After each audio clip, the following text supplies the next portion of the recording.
And today we're going to talk about investigation of Dhamma. And I'm going to share the screen. I'm going to share my notes with you.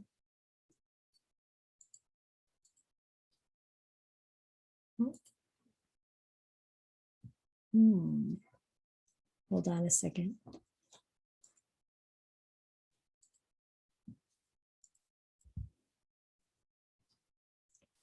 Seem to have two files that say the same thing. Not quite. Same title, wrong. I'm going to give you the right one.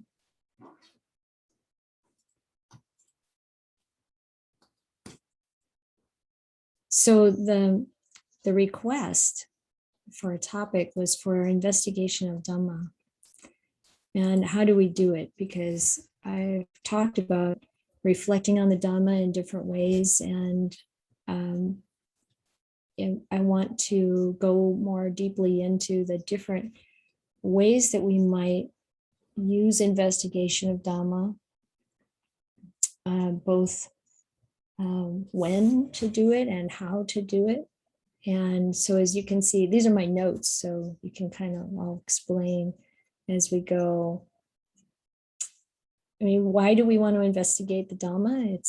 It's to understand the Dhamma more deeply and to develop right view and to set the stage for insight to arise. And of course, it's a very big part of the practice, and it's a very big part of what the Buddha taught.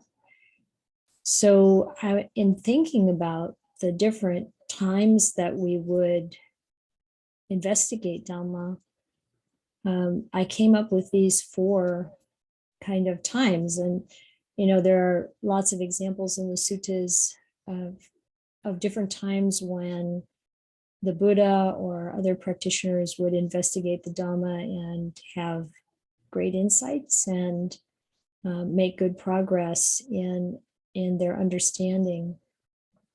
So probably the most common one is that first you go into samadhi, and then you investigate the Dhamma with that clear mind, with the mind that's been conditioned by that kind of depth of calm, lucid calm.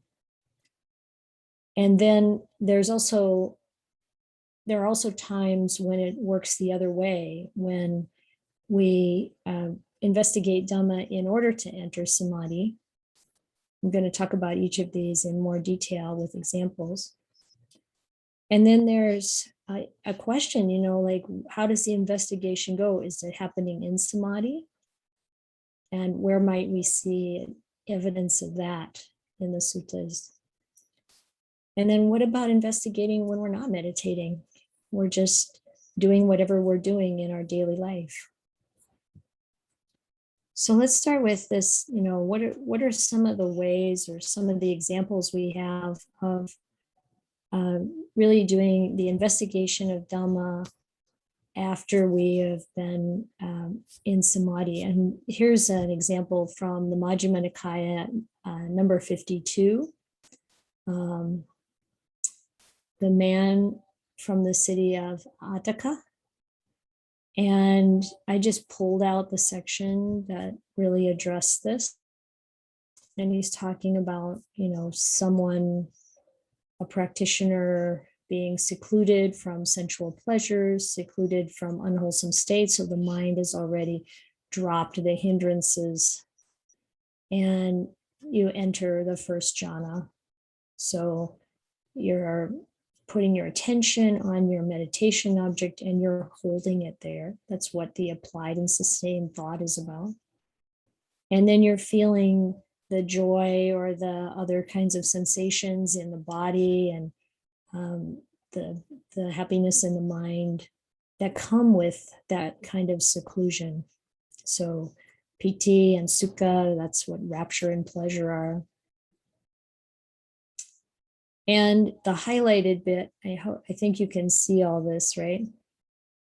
Yeah. The practitioner considers this and understands, well, what is this? Understands thus. This first jhana is conditioned and volitionally produced, or this first jhana comes about because of other conditions, because you decide to quiet the mind. It comes because of Ajahn Bhante Sujato translates the volitionally produced as choices. So it comes because of other conditions and choices you make. And whatever comes from those kinds of things based on other conditions is going to be impermanent. And it's going to end. Subject to cessation is a little awkward, I think, too. But it actually, if it arises, it ends at some point. And this truth of the Dhamma is what this practitioner is exploring at this time. And then the Buddha says, if this person is steady in that, in other words, you maintain that reflection and you recognize the truth of it, you can actually completely awaken. So this attains the destruction of the taints, means it puts an end to all the defilements, all the asavas. They just go completely still. So enlightenment. But if he doesn't get that far to full awakening, because of a desire for the Dhamma, so there's still desire there, and there's delight there in the Dhamma, which is kind of the highest thing to desire and delight in, but still it keeps you from complete, eradication of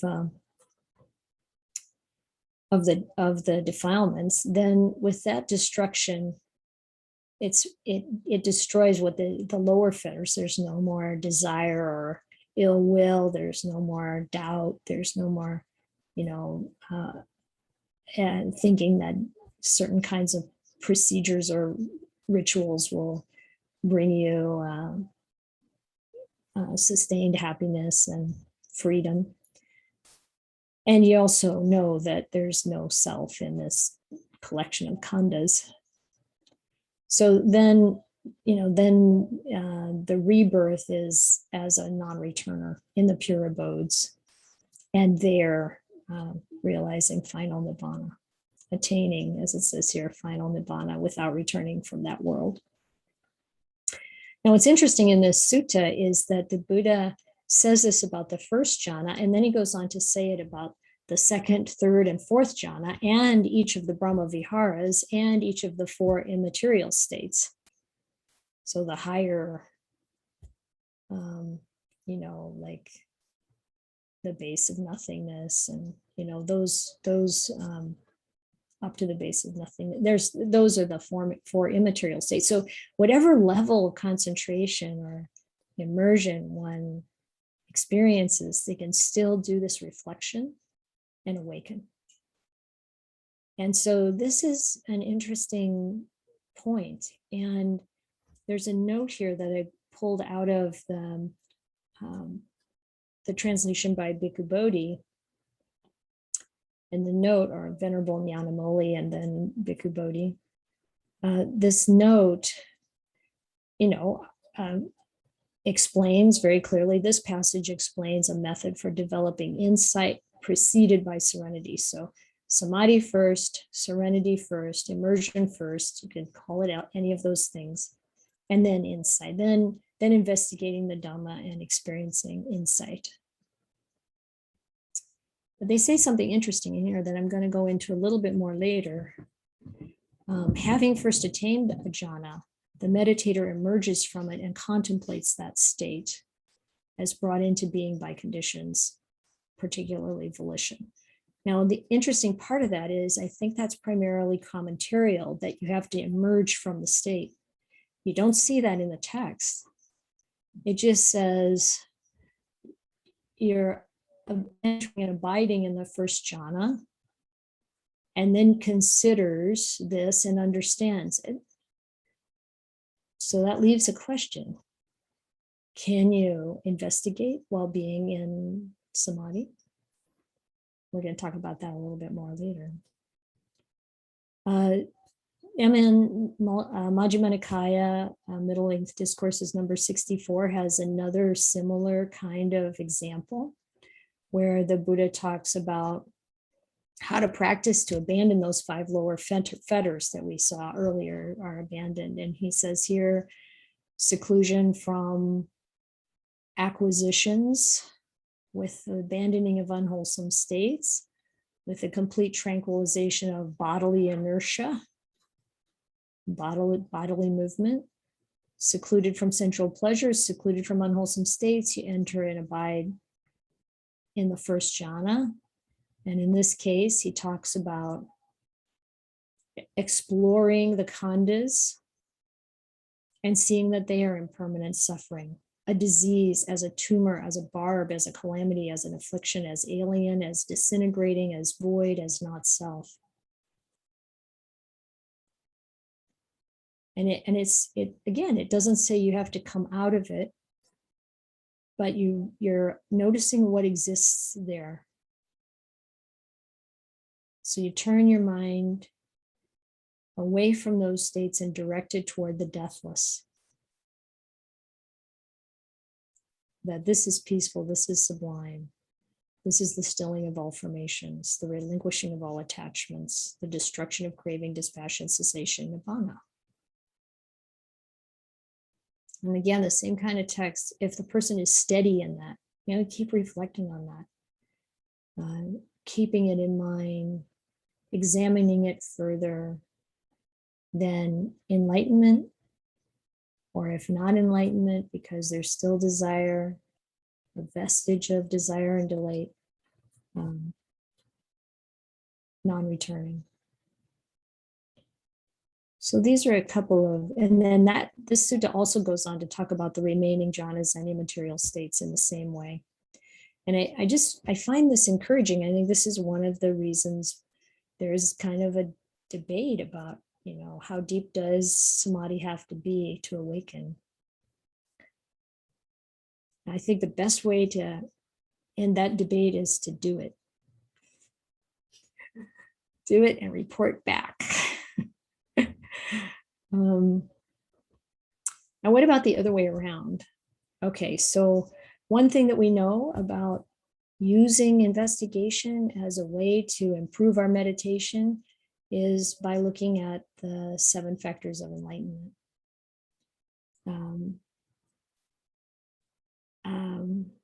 Let's see, and in mindfulness of in and out breathing, if you're familiar with those 16 steps, you find investigation of Dhamma at the end.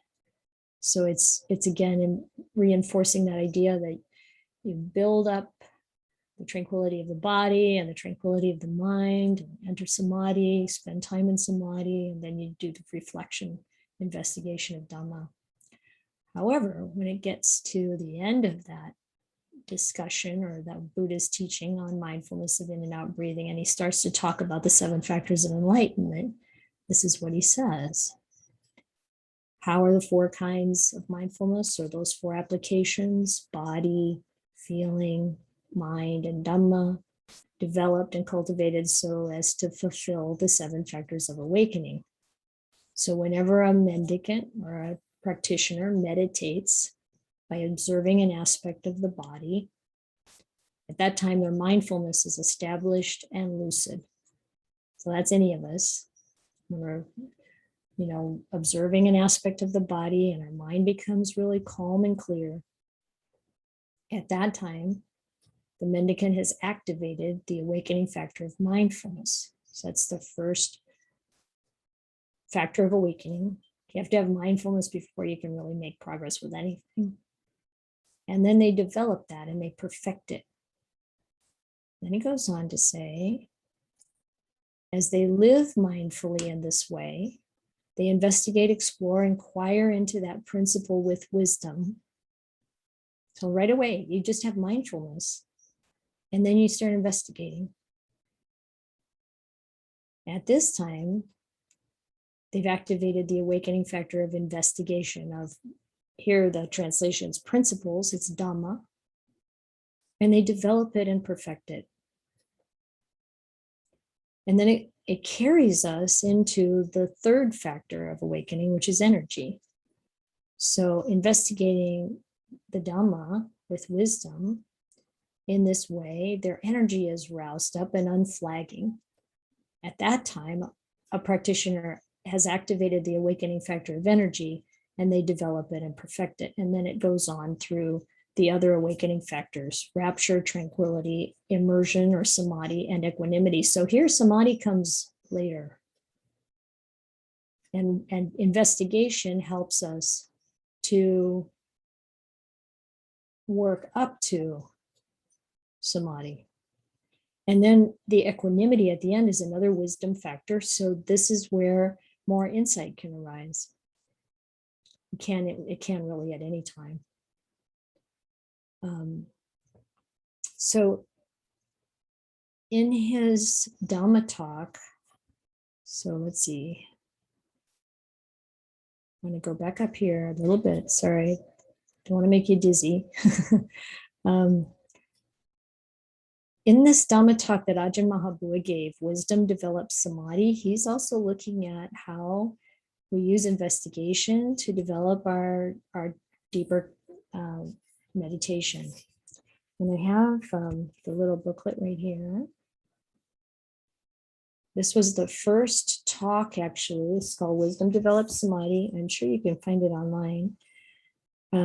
This one has a few other things included in the book, but this talk by Ajahn Mahabua was the first thing that got translated into English by Ajahn Panyawado so many years ago, decades ago.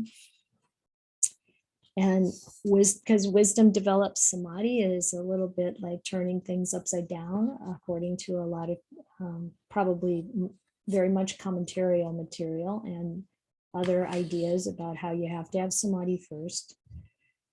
And I'm not going to read the whole thing, but I want to share a bit about it.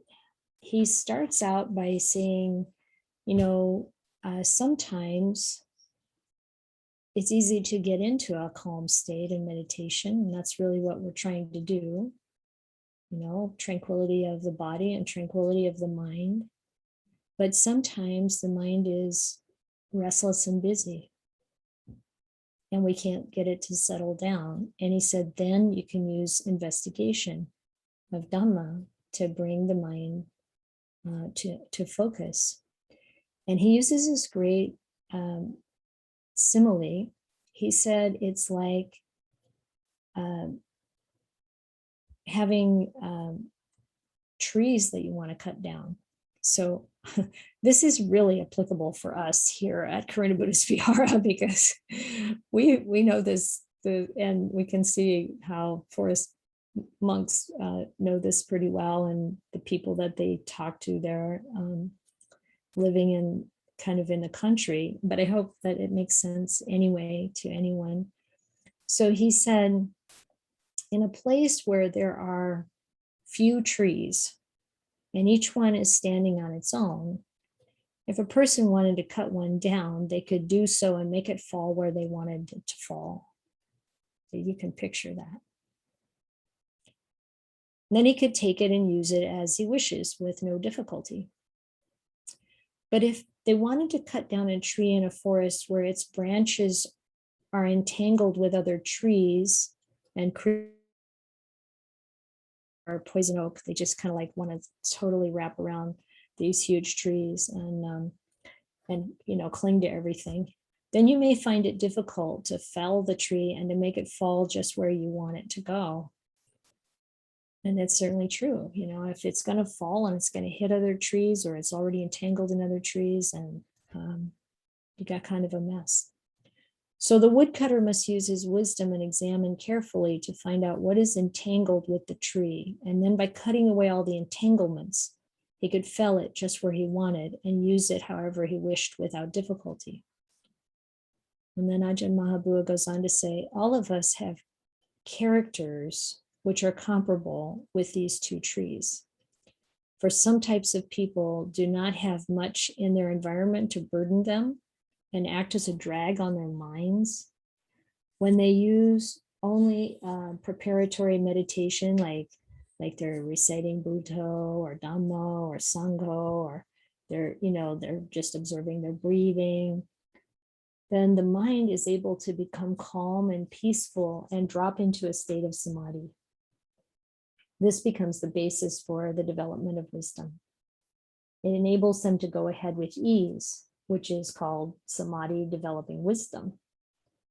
But there are other people who have many things in their environment to burden and oppress their hearts, and their natures are such that they like thinking a lot.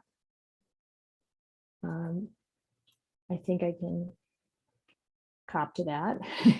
If they train themselves by using a preparatory meditation as described earlier, they're not able to cause the mind to drop into that calm or samadhi. They must therefore carefully use wisdom to examine the reasons for this in order to sever the root cause of their distraction by means of wisdom. When wisdom has been kind of nagging at those things to which the mind is firmly attached, what the mind knows about them cannot be superior to that which the wisdom reveals. So we see that the things that we think about that kind of impinge upon the mind, that are disturbing us in meditation as we try to meditate, they're not as important as the truths of the Dhamma. So then the mind will drop into a state of calm and samadhi. People of this type therefore train the mind to attain samadhi by using wisdom, which is called wisdom developed samadhi. When samadhi steadily develops due to the use of wisdom, the samadhi then becomes the basis for further wisdom at a higher level. Stage then conforms with the basic principle of samadhi develops wisdom.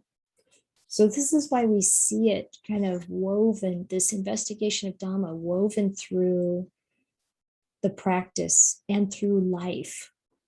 As we observe what we read in the suttas and what we see in the Vinaya also, as was being mentioned earlier. So I'm going to go back down here and just talk a little bit about these final notes. Now, how does this work if you keep investigating Dhamma? What happens when you're in samadhi? And I think it depends on the level of samadhi. Because sometimes samadhi still has that, like their thought and examination. And Ajahn Chah would say, according to his disciples, that thought during samadhi is not a problem unless it pulls you out of the calm. If you have this lucid calm and there are thoughts and they're not disturbing the calm, that's okay. And in fact, if it's thoughts about Dhamma, it can be really, really helpful. And I feel like, and I can't say I know this for absolutely sure because I'm not a scholar and I haven't done much reading of commentary. I kind of brush up against the commentary when something's really hard to understand. And I usually look to people who have a lot more knowledge about it than I do. I've been very focused on the early teachings, so I'm no expert there, but the sense I have is that this idea that you have to break out of samadhi to do this investigation is a later kind of clarification, you might say. So it seems to me like we're seeing investigation happening while in meditation. And one example, I've got here the Buddha under the Bodhi tree. So in Sutta study, we had this adventure into the Vinaya last Wednesday, looking at what the Buddha was doing right after his enlightenment. Spending time under the Bodhi tree and moving to another tree after a week and then another tree after another week, and really sitting in meditation for a whole 7 days without moving each time. And we've heard of examples of this even in modern times. People can actually go into deep meditation and be there for 7 days. And that's that's a deep state. I mean, you don't even get up to pee or eat or anything. It's like you're really, your whole system has just gotten so quiet. And yet, as we're reading about it, we're seeing that the Buddha is reflecting on, in the bit we read on Wednesday night, he's reflecting on examining dependent origination in forward and reverse order while he's in this state. And we also know that the night of his enlightenment, there were things that he turned his attention towards his past lives, and he sees all his past lives. This is during meditation. And so it's like what, I'm sure that the investigation takes on, a different kind of, I know it takes on a different kind of approach. So down there at the bottom of the page, you can see how, and I say, I'm talking about analysis, contemplation. Those two are different. So when we're analyzing the Dhamma, it's more of an intellectual process. And we do need to start there just to understand, what is the Buddha talking about? But contemplation is more meditative. And you kind of have this Dhamma principle or this Dhamma concept. And you just, maybe a question, something we don't understand. And you just kind of like, let it hang there in the back of the mind. And kind of like, okay, this is my question. And you go deeper into samadhi and you let it work under the surface. Sometimes people will talk about this as intuition. You let the sort of answer reveal itself from deep inside. There's a talk that Ajahn Sumedho probably gave over 20 years ago. Yeah, well over 20 years ago. I think I listened to it in something like 1996 or 8, called Contemplation Isn't Analytical. I wonder if they still have that on the Amaravati website, maybe in their archives. And he went into this kind of idea of the difference. And, I think when Ajahn Chah is talking about, yes, thoughts can be popping into the background and going away and not bothering us. But, Ajahn Chah also talked about how he would reflect on the Dhamma. And so you can kind of get a sense of how this investigation can be happening while you might be in a deep state of meditation, or even or that kind of state where, there's enough calm. You're not thinking, you're not like chewing on something, but you're allowing allowing the space to open up. There are other kinds of investigation where the mind really goes into an internal dialogue. You see that in Stillness Flowing, where Ajahn Chah talks about the way he would talk to himself. I've done this a lot. You're taking two sides of the question and really looking at your own mind, your own experience, what's happening, and then how does that apply to the Dhamma? How does the Dhamma apply to this situation I find myself in with my mind at this time?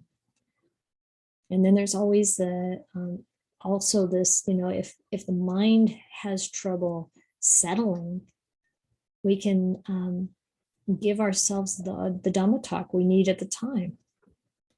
And it's like there is this aspect of wisdom developing in us, but as we're developing in the practice, we also have the defilements, and we can use these two together for the Dhamma to really support us in moving through whatever our challenges are to real peace and deep understanding. So there's this reflection while we're kind of meditating, or after meditating, or before getting into deep meditation. There's also investigating in our daily life. whatever we're doing. Really noticing how the Dhamma applies, really bringing the Dhamma to our experience. And of course, this is a lot easier during retreat time when we're in a container where we've got a lot of support, and maybe there are teachers who are offering Dhamma reflections so that we can really have them to depend upon to provide something for us to reflect upon. But then we can also do that ourselves. And, some of the ways are to be continually looking for impermanent suffering and non-self with regard to what we're experiencing, seeing, hearing, tasting, touching. Many of you today talked about the Brahma Viharas and really working with the Dhamma in that way. And I thought it was interesting in the first sutta that I talked about, that the Buddha went, he talked about the first jhana, the way we read it, and the second, third, and fourth, but he talked about the Brahma Viharas. So we can be, kind of immersed in loving kindness and realize that this is impermanent, is based on conditions. We bring our mind to a state of loving kindness. And then by understanding that impermanence, those conditions, we see deeper into reality, really understand the nature of the Dhamma. So that was what I had intention to say. And I think now maybe we meditate for a while, about 30 minutes. And 40, maybe a little bit shorter since I talked a while. And then I want to have plenty of time for questions. So please find a comfortable position.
So as you settle into a posture with a straight spine, but not rigid, relaxed, and bring your attention to your breathing or to another meditation object that works well for you.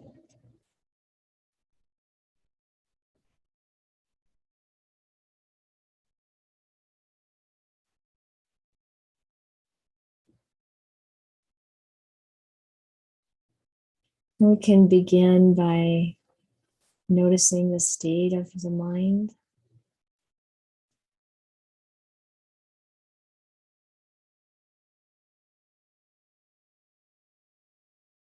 And now after this Dhamma talk, maybe the mind is very settled and calm. And we can just use our meditation object to become more calm in the body and also in the mind.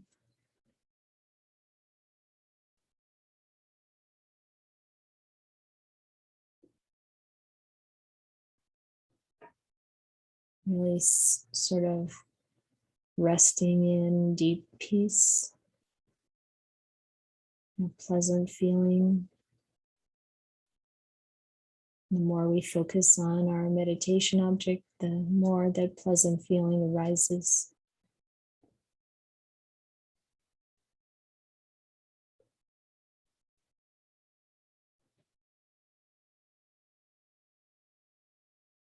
but maybe in listening to the Dhamma talk, a lot of questions have arisen. Or maybe there are things from your daily life that are really challenging and are presenting themselves constantly to your mind. We all have periods in our life like this, whether it's work or something in the family or something with friends or just those challenges in life that are inevitable for human beings. And if the mind is restless and you might think of assailed by these ideas, concepts, circumstances, and we can bring our attention to our meditation object,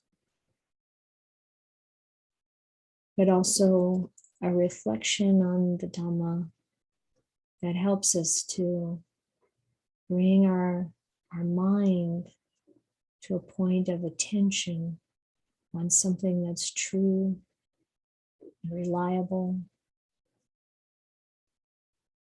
applicable to our life.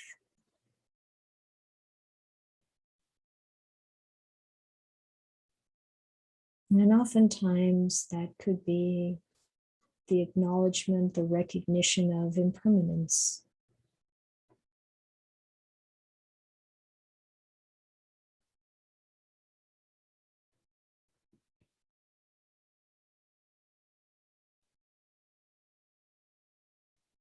It could also be a recognition of the reality of not self.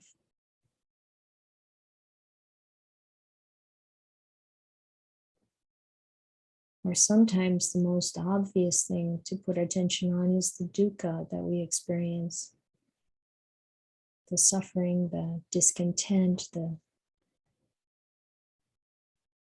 agitation or irritation.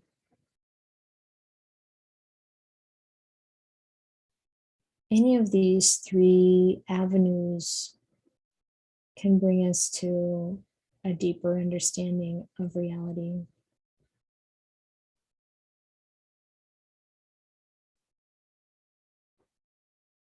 It may take a little practice and development of the skill to know what to choose to reflect upon, given the situation you find yourself in, given the way that the mind is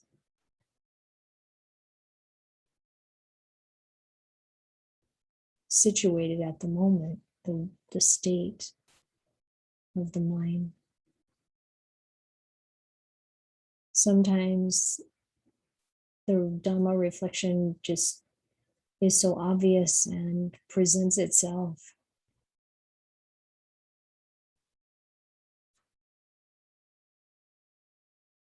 But one thing for sure is taking a principle of the Dhamma to reflect upon won't hurt. As long as we really do it with an openness, a gentleness, a kindness, and not mix defilements into it.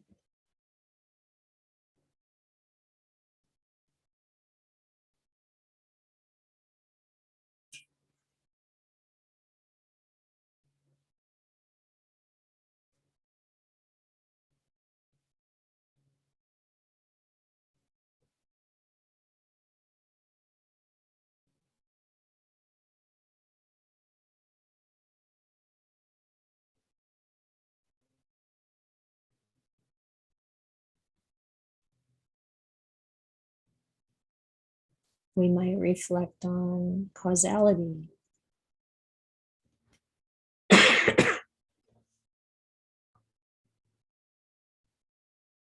How did this particular state of mind arise? What are the causes, the conditions?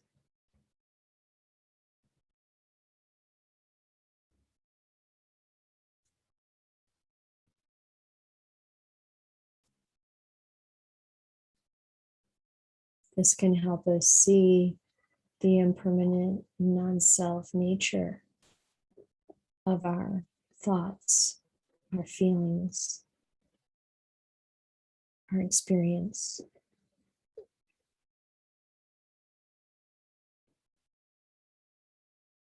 We can notice that even things that we reflect upon or think of, or that appear in the mind repeatedly, are still impermanent and not self. Even obsessive thinking, we can find the spaces between the thoughts. We can witness the arising and ceasing of that thought formation.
Some thoughts might arise that are really the stories in our life. We'll see if we can notice the feeling that comes with that and let go of the story. So if we start thinking about what we're going to say or what we should have said, that it draws us more away from contemplation. Instead, be present with what it feels like. Bring some kindness and compassion to that feeling and the wisdom of the Dhamma.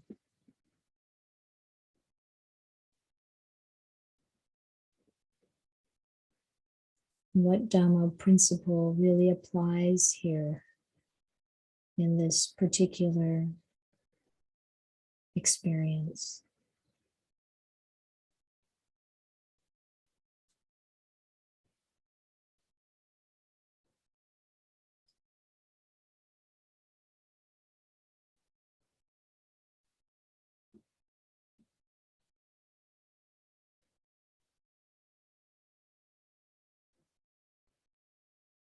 Sometimes the Dhamma principle is, this is samsara. This is a place where nothing's perfect, where nothing lasts, where there is joy and happiness, but it's momentary.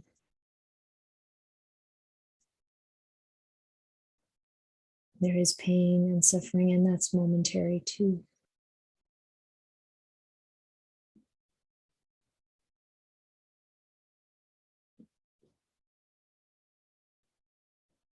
And lasting peace and happiness, bliss, and well-being come from letting go of all of it, not identifying with any of it.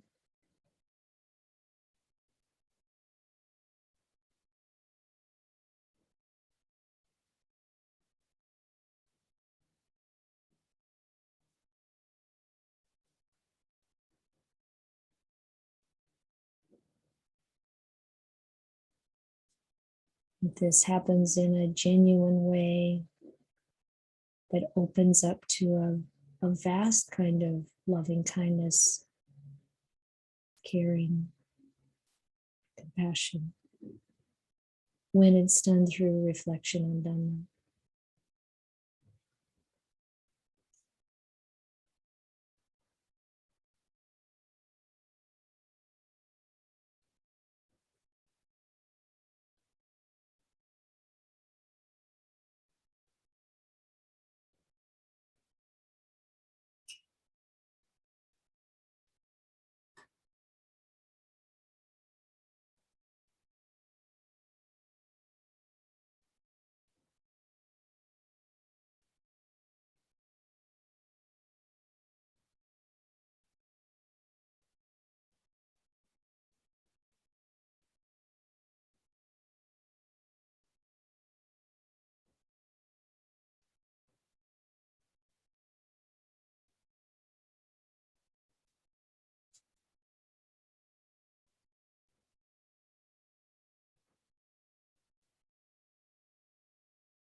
anything you'd like to share is fine.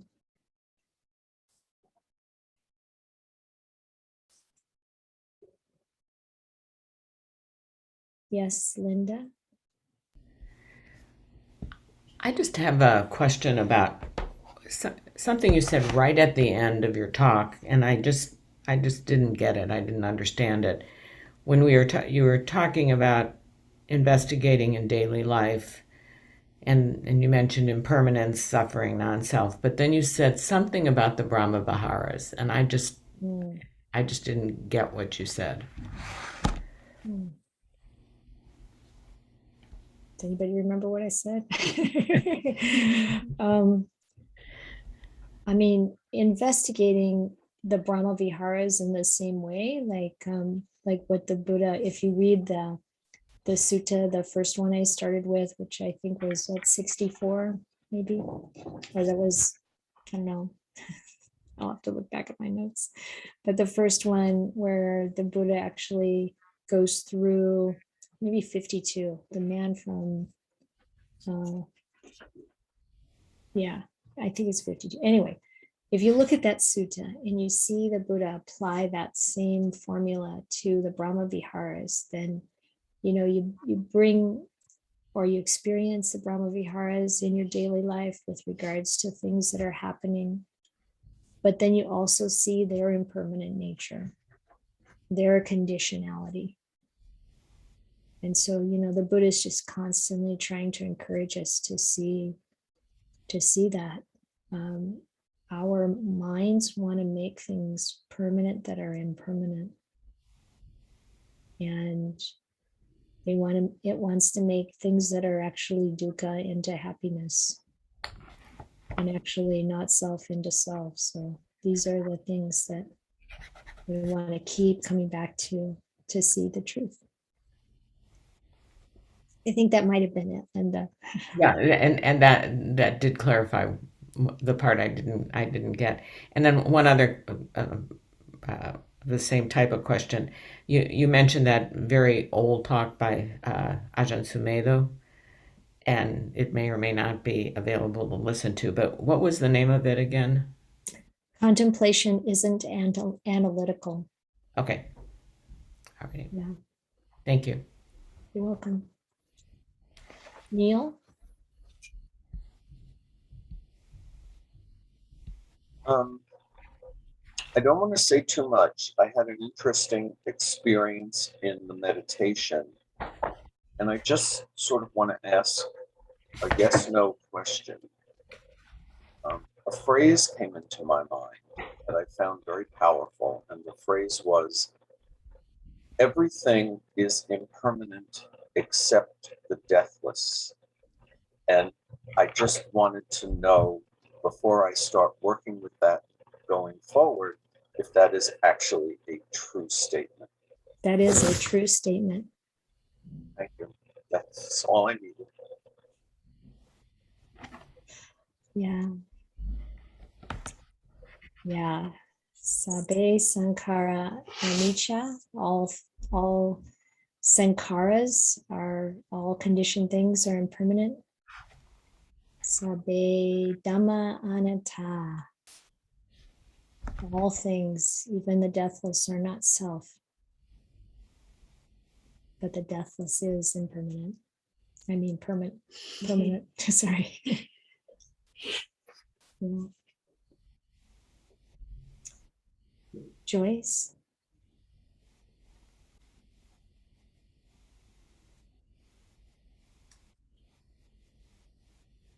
Okay, this is very hard for me to do this, but because of what we're talking about, it seems like this is going to help me overcome some of what I'm dealing with, just to show up here.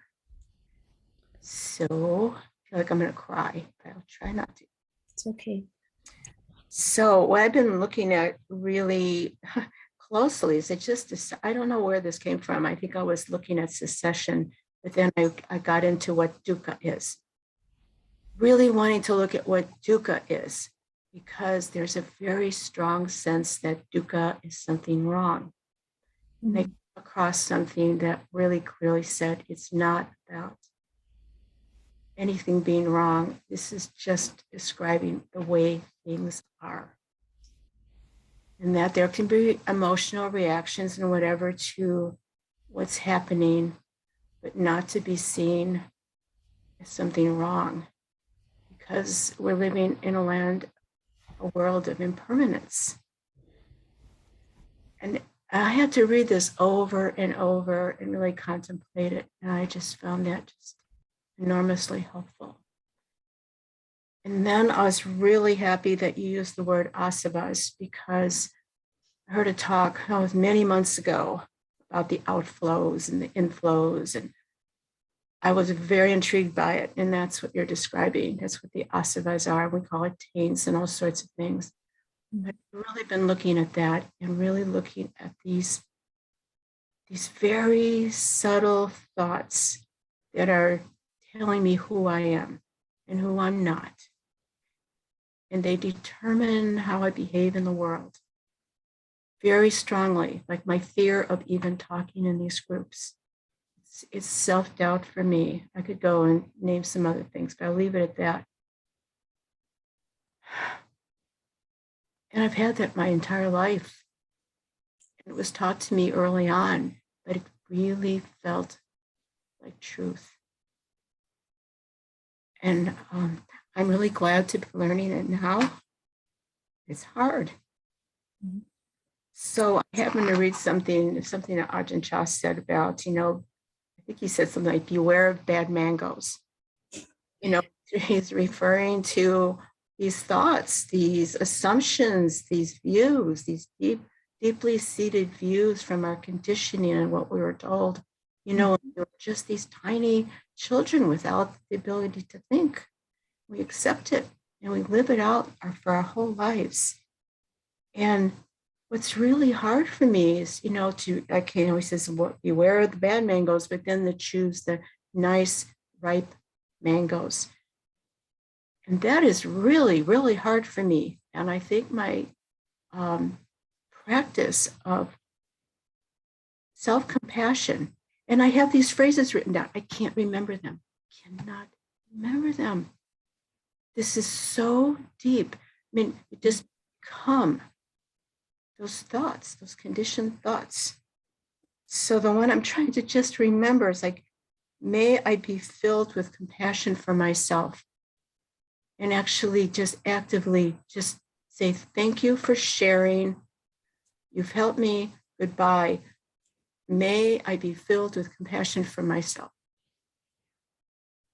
And I have to really, really work on be able to remember that. So it just shows how deeply ingrained these asavas can be and how you really become them. So I don't know if you want to comment on this, but this has been very rewarding for me, but really challenging too.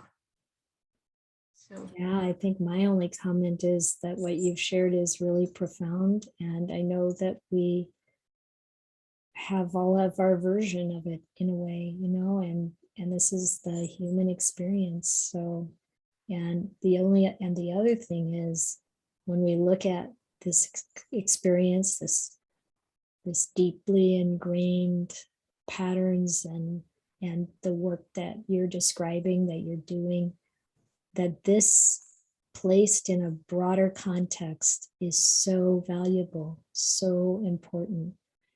You're changing not just what happened most likely from the time you were little, but also in previous lifetimes. And the change you're making now carries that, however you think of it, karmic stream, chitta element that you are experiencing on into the future in a new way, a different path that leads to Nibbana. This is really, congratulations. And thank you for telling us about it. Well, may it be so, but it's really challenging. It's really challenging. Just having even the realization is not enough, because it keeps coming back and coming back. Yes. So deeply ingrained. But you're doing the work. You're doing it. Yeah, but I started to go down this. Yeah, I started to go down this path reason. I just thought I've got to bring it right down to the level of my very being in this moment. why am I so sad? Why am I so fearful? Blah, blah, blah. Instead of, I mean, no self is a component to this, because I really am starting to see that that is not me. So that's a part of my working with no self. Yeah. You can't just hold no self as this concept. It's got to be like real in the moment. So that's where I've been using that. So thank you. Beautiful. Beautifully said. Thank you for sharing that. Linda? Thank you. I just had a couple of quick comments that are, I guess, maybe a little nebulous in my mind, but I'll try. And if I fail, that's okay. The first one is just appreciating like your reflection, your talk, because I think that was maybe I don't know if maybe a question I didn't even know if I held, like didn't even know that I held. And the way you kind of framed it out was really beneficial. And I want to just try and comment on what I'm experiencing from it and make sure I'm not like going in the wrong direction. Because what I kind of took from it was, I mean, first about the topic itself, right? Like you can, it's not just a one-way street, basically, right? It's, and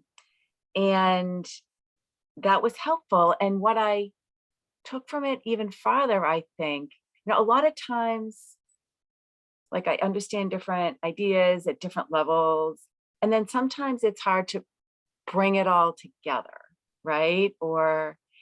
And what I'm kind of taking for more broadly from what you said is like the weird phrase came into my mind, which is like move from where you are, right? Which is, that's how it feels like it connects everything together for me. Like, okay, if this is where my mind is, and like, then maybe it is this way. And if this is where my mind is or my circumstances are, then maybe it's that way. And meaning like on the path of like insight and samadhi, and just again, it feels very nebulous, so I'm sorry, but I'm applying that. I feel like I'm applying that or sensing that both about the subject that you were talking about and more broadly. I don't know if that makes any sense at all, but it was just really helpful. It just was like this kind of internal click of like, it just brought things together. And then like, even like the idea about retreat or non-retreat, here's what, because that my mind and my conditions will be in a different place. It just sort of really made things kind of come together. And then the only other sort of, so if when I pause in a moment, if you can just come on that, am I too broadly sensing what you're saying, or yeah, actually I'll pause and then I'll come back after. Let me try to say what I think I heard, and let me know if I got it right. Thank you. Be with where you are in the present moment and apply the approach that works for this. Yeah, and don't have to think, oh, there's some, like it's got to be done this way or that way, but really apply what works for this present experience. Right. So it's not samadhi, then come out, then wisdom. And but that's true sort of even more broadly, right? Which is like all the time, everywhere. But for some reason that clicked in a different way from hearing that. It was really helpful. And it just kind of brings up in me like what I can generally tap into, not always, of course, but like this level of trust. And yeah, it was just really beneficial to hear. And then the other small reflection I just had was something I've been thinking about this week as I've been just going along my daily life, which has been a little bit challenging this week, just in very mundane ways. But I've just been reflecting back on my different response to things, and that it's not like I tried to make it that way. It was all the causes, all the conditions that I've put in place over a period of time I just see the outcome. And it was just, it's just been something that I've been reflecting on that feels like it just came up a little bit today while you were talking. It's like when I guess it was related to the beginning, we were talking about putting in, just seeing that it's impermanent, right? And the conditions, and putting in the conditions. And I've been reflecting on this week a lot, because it's like, I'd see something and I'd be like, wow, I used to latch on to that, or wow, I used to do that, or, and so anyway, I know that was quite nebulous, but it was just really, really helpful to hear your reflections this morning. Thank you. You're welcome. And to be clear, I think everybody here knows this, but when we think about, okay, I'm gonna start with the circumstance that I have at hand right in this moment and apply what works. What that means, though, in this context, and what really works, is the Dhamma. So we have to have, it's like what you're saying, Linda, bringing both of your points together is like, it's seeing the truth of the Dhamma in our situations, in our reality, and applying those methods of the Buddha as they're appropriate, as they're helpful to work with what we have at hand. Yeah. And so that's really the point. Yeah. And what you said, last thing I'll just say quickly is like what you said today just made me see how different Dhamma ideas connected together. That's what I mean. I would see this like map in my mind. It's like, oh, I see the bird's eye view of like how these things interconnect. Yeah. And wherever, that's why my phrase internally was move from where I am. It's like, oh, now I get how these things connect. Yeah. So Okay, thank good. you. Yes, this is one of the benefits of really studying the breadth of the Buddha's teachings, because if you just look at the early teachings and you see the different ways he described things and the different methods he explained and offered, it really, you start to see how it really all connects. It's so consistent. It's so brilliant. And we get the great benefit of being able to absorb that and practice it and know it directly through our own experience. Lisa?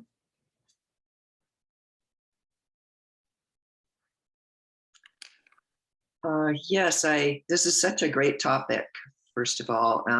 It's just so huge and many interconnections. And it, as Linda was saying, one that really, I had so many questions, but one that part of your talk that really caught my attention was number 2, applying investigation in order to enter samadhi, and to use the example of the mind being very restless and using investigation to somehow settle the mind.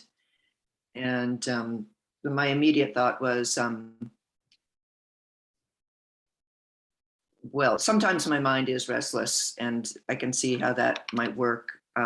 But what about the other hindrances? I assumed that there would be something in there for my favorite one is dullness of mind, or doubt, not really doubt about the Dhamma, but doubt that I can do this, that comes up. Mm-hmm. Or dullness is really a struggle.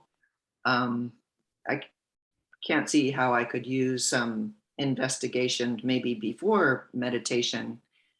I usually think of just physical ways to address that, like deeper breathing or standing up for a minute. So I wonder if you could say something about that. Yeah, thank you for that. I loved the analogy of the trees. So all the hindrances are creepers strangling the tree, and we have to cut them all away. And so it's the same thing, sometimes when we're sluggish or drowsy, if we bring a Dhamma topic into the mind and we explore it, it brings up energy. This is what, the 7 factors of enlightenment are talking about. And we need to kind of train ourselves a little bit to do it. For me, it's through teaching. I mean, I teach myself. I give myself Dhamma talks. I explore something and I get really excited about it. It brings up energy. It helps the mind become bright. And, you know, this, like, we have to look each of us for our own method, you know, like exploring what, seeing into it, or, you know, you can bring in the appreciation for the Buddha, the appreciation for the Dhamma. You know, it's like, what makes the heart sing? You know, like freedom from some, you know, long established pattern, or, you know, like having a new view of compassion for someone you would have maybe thought of very critically and negatively in the past, or, you know, like just find the key that unlocks that part of your mind, and you can use the Dhamma for that. And it's true for all the hindrances.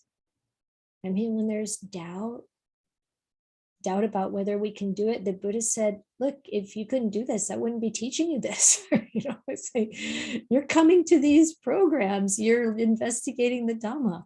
Of course you can do this, but we have to this is where we can have that inner conversation with our mind. We can have the part that's like, yeah, I hear you, voice of doubt and concern, but you really can do this. The Buddha knew we could do it. It's hard to see, but we can do it. We have to have that determination, remind ourselves. You know, there's a 1,000 ways, I think, to approach these things. And we have to find those ones that work for us, or that work in this moment. Doesn't mean it's going to work next week, or it maybe didn't work last week, but it might need something a little bit finer tuned. Ajahn Panyawado said that the Buddha was all about method. He had, you know, so many different ways of approaching the Dhamma. But the Dhamma stayed the same. He never changed that. You know, it's like the Dhamma is the Dhamma. He discovered it. He didn't make it up. But he really gave us a lot of different tools. So, you know, when you look at this, and also you can reach out for help from Dhamma friends. This is why it's so important to have them. Because sometimes they provide the alternate argument that you know, like really, it was Ajahn Mahabua that really helped me overcome the doubt I had about, can I do this? And, you know, it's wonderful to see that we have that. It's a choice. It's a choice to let go of our patterns and our defilements. It's a choice, and we get to make that choice. Thank you. It's always great to hear your energy and enthusiasm. I think that's more than what you say is important, but it's very inspiring to just hear your happiness about it. Yeah, thank you, Lisa.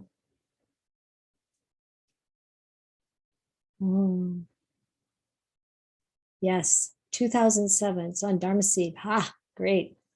Contemplate. Check the chat if you want to know where to find Contemplation Isn't Analytical. And it's about time to finish. So